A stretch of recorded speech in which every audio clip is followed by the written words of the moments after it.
It captures people's imagination, I think, first and foremost. Architecture does affect people in ways that maybe architects understand only after a building's built.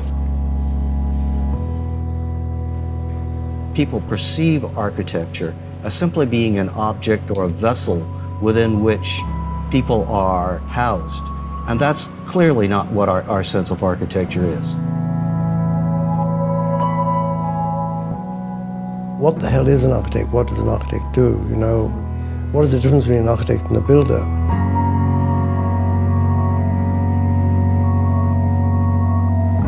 We concretize the world. We take human activities and we make manifest the physical structures that accommodate all manner of human activity.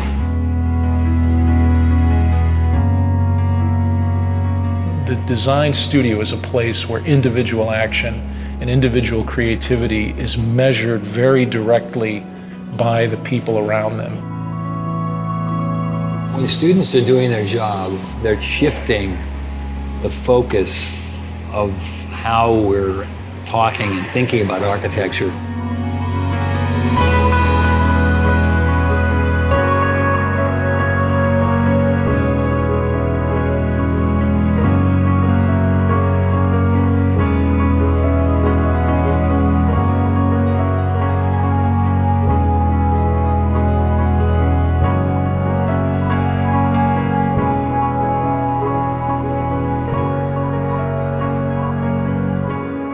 Before you kind of come to architecture school, you sort of have this idea about objects and things like that, and then once you get here, it becomes all about space and all about occupation. And people sort of see a lot, architecture sort of sculpturally, and there's a point at which you stop dealing with objects, sort of things to stare at, and you start dealing with occupation.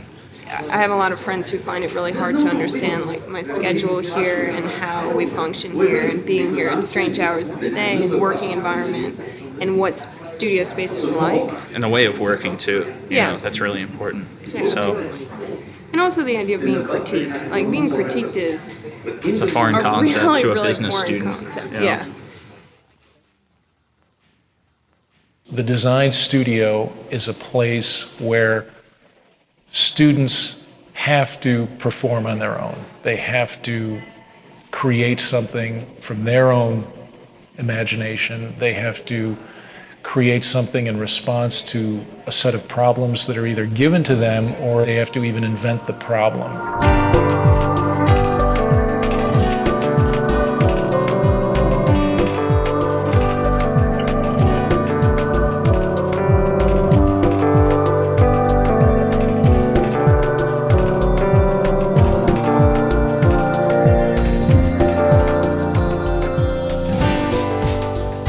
There's no other place that you can get this kind of culture. And we've been together for 5 years, like the whole group, right? So we know everybody. Everybody knows everything. It's like a second home. It's like a second community of people who are all struggling with the same questions. Now, when I worked at home, there was so much lacking in the projects. There's nobody to bounce things off of. The inspiration is at a minimum when you're on your own. Architecture education in US is one of the best because of this studio system. Always students hang around their own studio and talking, learning from others. That is the most important space for the education of architecture. It's like they were hating on Robert Moses because he's so insensitive and he tore down neighborhoods and this, that, and the other. It's like, you know what? Get in a car, drive on the West Side Highway, take the Triborough Bridge into Manhattan. Okay. And then you will understand what he was trying to do. That visual procession in the automobile, spectacular. No. It is spectacular. You're thinking about it now because oh yeah, of course. Now we sit in traffic and we look at it. But back then, like the city had to make that transformation. The great thing about architecture schools is it still takes place in a kind of space where people discuss the work together in a kind of both a personal way, a one-on-one way, and in a very public way. Ultimately, there's a kind of arena. There's a public arena where the work is discussed, where students can present themselves personally to other people and show that they have a stake in the work and what they really think about the work. And that's extremely important, I think, to the development of an architectural project, because that's ultimately how architecture at certain points is really developed in the real world. And it's both an important lesson, but it's also a way in which, through that kind of intensely personal and human contact, that the work gets better.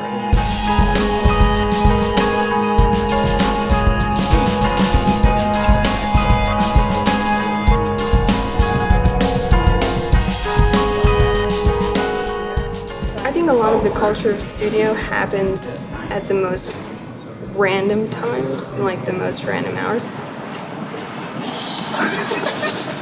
I hope that, yes. I think the humor adds another level of energy, that you can bring. So you got moments where, we're all like joking around and we're doing the work and we're joking and we're vibing and whatever. Some guy will come in here like, well, that's why you guys don't get any work done because you're always doing the shit. And you're like, you. Go and do your project then and live in your little world by yourself. Because the humor brings the interaction and the interaction brings the energy and the energy creates an output between everybody, that we can all feed off of. Don't forget, Dave, the boss. Everyone stays late, everyone's hanging out and smoking cigarettes and drinking a lot of coffee and not really necessarily at your desk drawing or whatever. Architecture school is a really strange, specific environment. You can't possibly put that much work into something, like hours and hours on, one drawing or whatever, and make it be productive. You could tell an architect that it's due tomorrow and they'll put in the 12 hours and it might actually look the same as if they spent a whole week on it, I should have gone home earlier than I did because I just every 5 minutes I would take a little bit of glue and put it somewhere and then stop and figure out what the hell it is that I just did and then start over again. So I have this terrible thing that happens to me that I call the design high, where I can't fall asleep because I can't stop thinking about my project. And it's I get home and the whole walk home I'm exhausted. And as soon as I brush my teeth and wash my face and get into bed, I need to go back to studio. Your health is kind of put on hold to make room for your ideas. Architects are masochists in some ways. You're in there to all hours of the night. You're cutting yourself at 3 o'clock in the morning. You're rushing to the hospital to get stitched. I mean, you're putting these models together that you're tearing apart and then putting them together again. And then you're going through this iterative process of evaluation that is incredibly personal, but yet also very public. And you're constantly putting yourself on display, opening yourself up to attack and criticism. I mean, it's intense. Why would you subject yourself to that and put yourself through that if you didn't love it?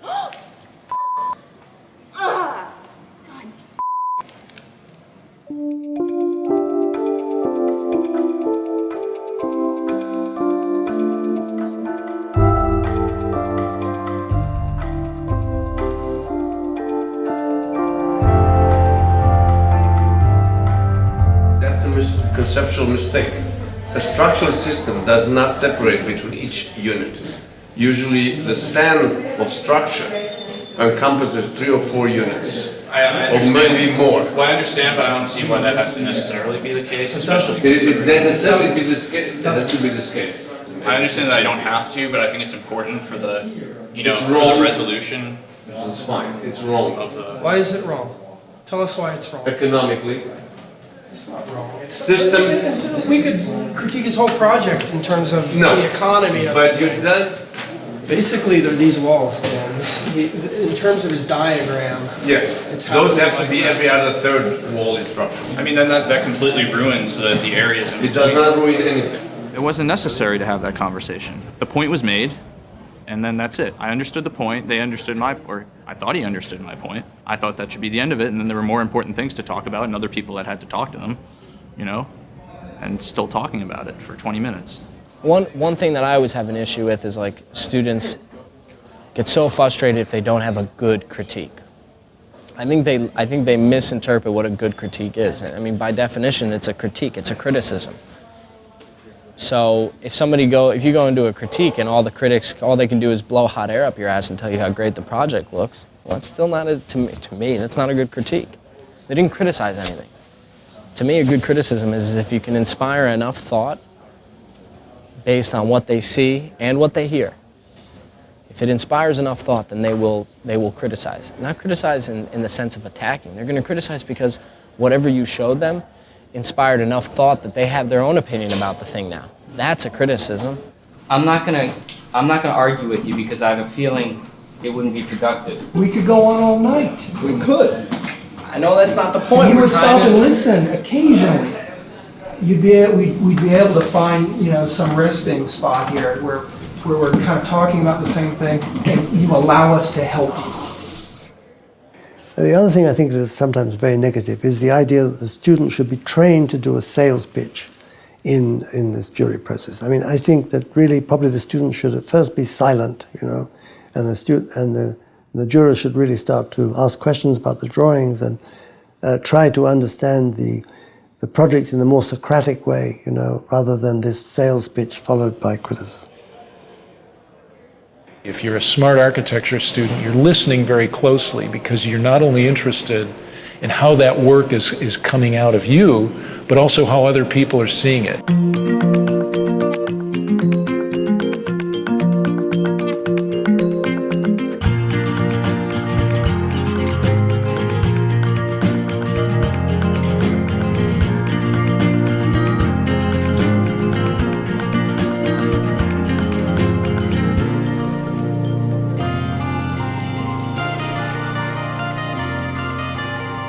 The best architects, in my view, are the ones who bring a coherent view of the world to design. Those are the folks that become the best architects in the sense that they're the ones that progress the profession, innovate, create new ideas.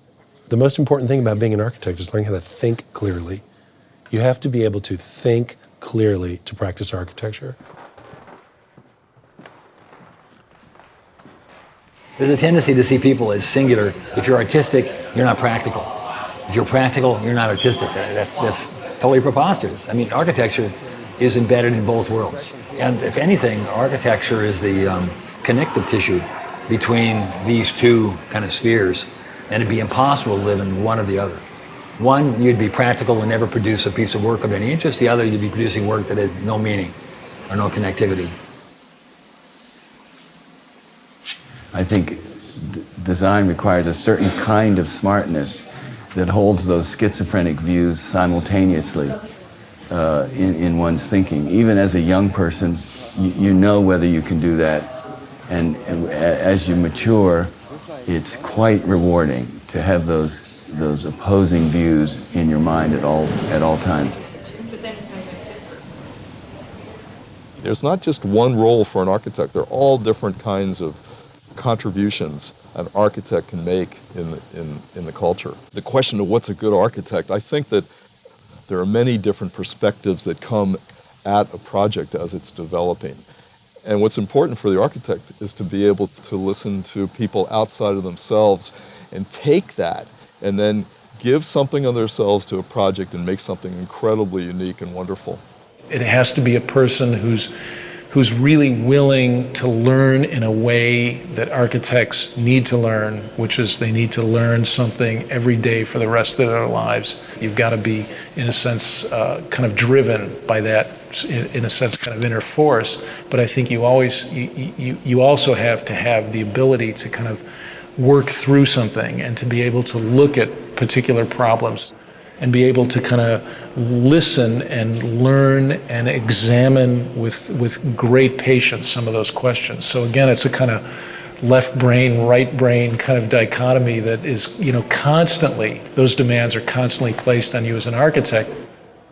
There are other disciplines that bring other things to the table, but I think our ability to envision or imagine something that is not there, it's almost spooky to people. This notion that you can look at a site or look at a parking lot and see a building there, I think it's extraordinary. It's an extraordinary skill, and we are one of the few disciplines that can do that.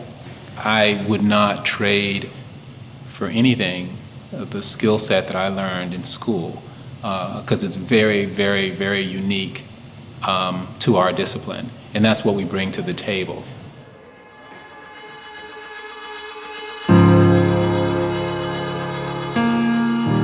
I don't believe schools of architecture, either historically or today, have particularly prepared young architects for the realities of architectural practice. Again, referring to this notion of a safe space where one can fail, where one can push the envelope in a sense. I think the academy always needs to be that. In a certain sense, you're a bit freer of the constraints of the real world. We need to understand that those constraints also have to be brought into the academy so students can begin dealing with them and dealing with them in an inventive and creative way. I think the academy should be a kind of idealized space, but it also has to be a kind of laboratory, a testing ground for the real world. And I don't think we're so good with the latter. I mean, we are still that ivory tower. Sometimes I think we lose a little bit of the reality of what our job is and what our profession is really about. I think people really forget the reality of what it's going to be like to be working as professionals. Architecture school is really unique because it's probably the only time that many of architecture students get to work on their own projects, because after that architecture is basically a service industry. I think that the profession is a lot different from the education in that you never work alone. It's hard to design an entire building by yourself. There's always other people that you have to network with or design with or consult. That collaboration is not usually present in school, which is a good thing and a bad thing, because during school you're trying to develop your own sort of way of working. You're very fast and you always predicting what I'm going to say. Their education is not preparing them to become kind of architects in the full sense of the word architect, being both poets and practitioners. They are wonderful, they're talented, they're smart. The tragedy is that the students are not sufficiently prepared to be independent thinkers. They either function at the poetic level or they function at the pragmatic level. The two shall never meet.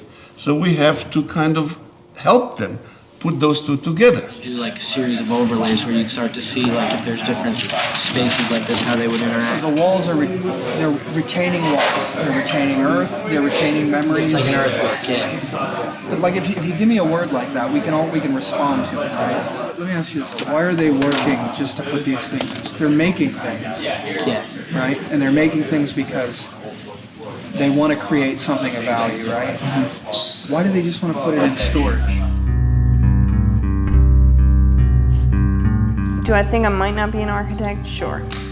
The likelihood that I work in an office after I graduate is pretty high, though. I don't think that people have to be stuck there for like 3 years and then get their license and then they do their own stuff. I want to start doing my own stuff and work in an office. I look forward to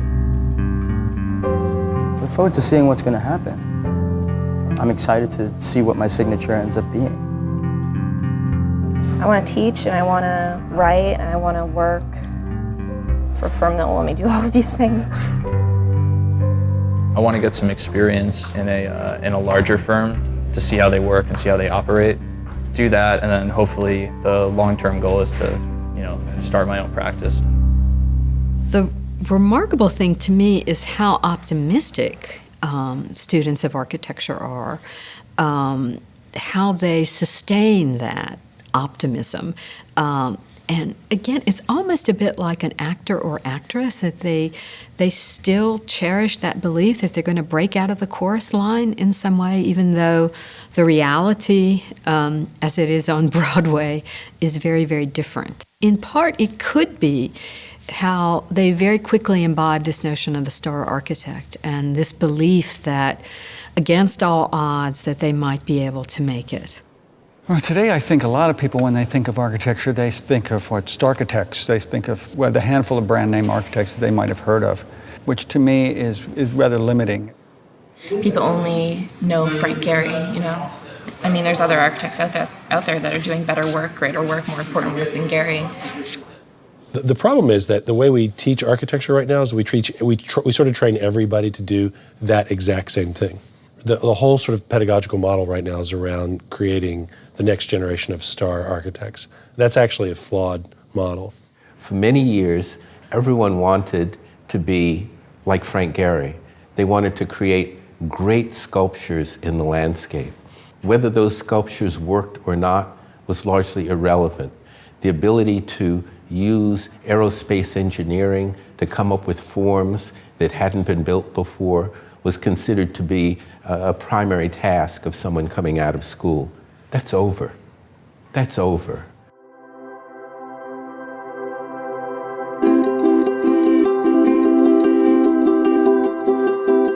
I would argue that this current generation of beginning students of architecture have the capacity to reshape a world like we've never seen before.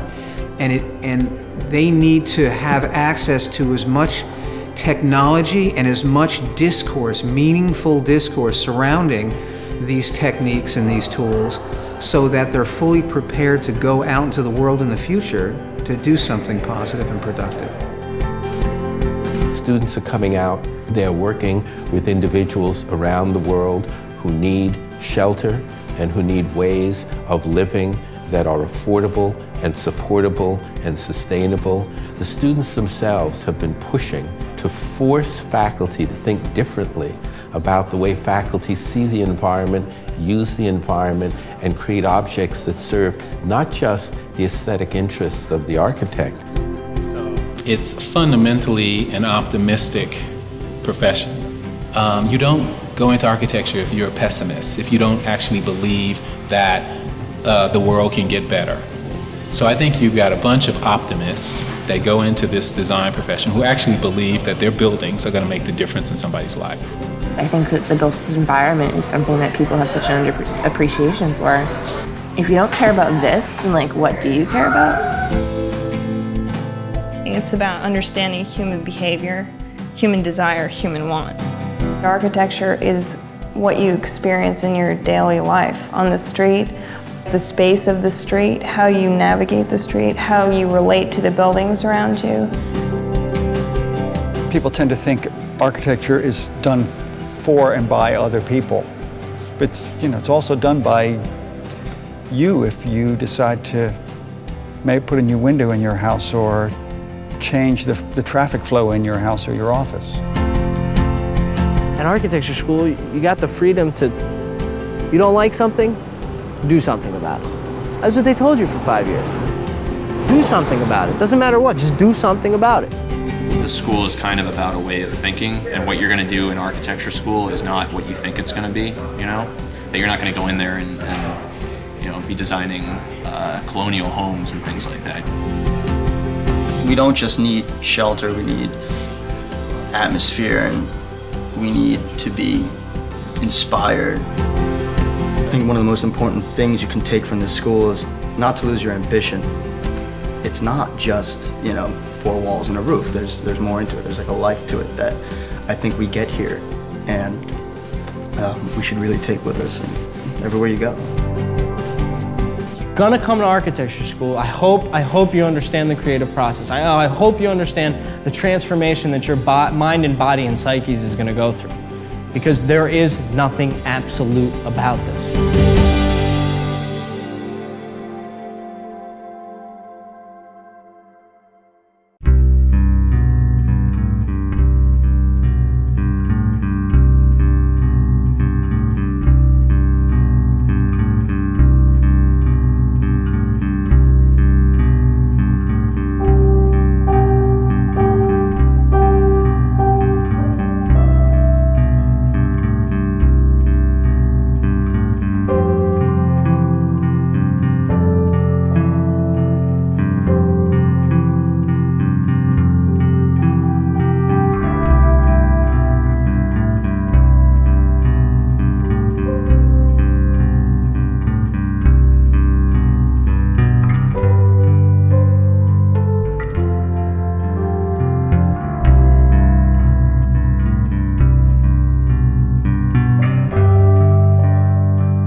What do you think about that, Mr. Doc Boy? Yeah, making a movie, huh? Right. Yeah, sure you are. Yo, where did